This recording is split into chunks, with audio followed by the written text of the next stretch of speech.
কোনোবাই আপোনাক ফোন কৰিছে আৰু আপুনি ফোনটো ৰিচিভ কৰি ক'ব হেল্ল'। কিন্তু আপুনি জানেনে আমি ফোন ৰিচিভ কৰিলে প্ৰথমে হেল্ল' কিয় কওঁ?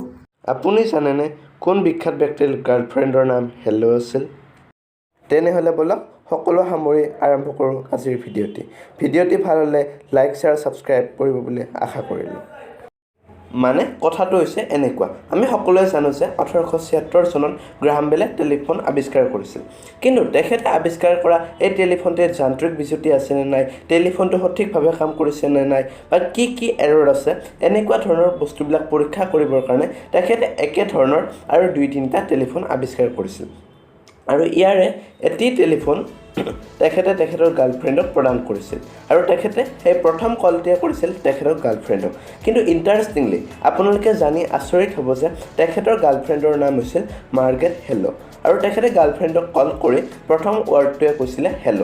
মানে তেখেতে তেখেতৰ গাৰ্লফ্ৰেণ্ডক কথাটো শুনা পাইছেনে নাইবা তেখেতৰ গাৰ্লফ্ৰেণ্ডক তেখেতে হেল্ল' বুলি সম্বোধন কৰিছিল।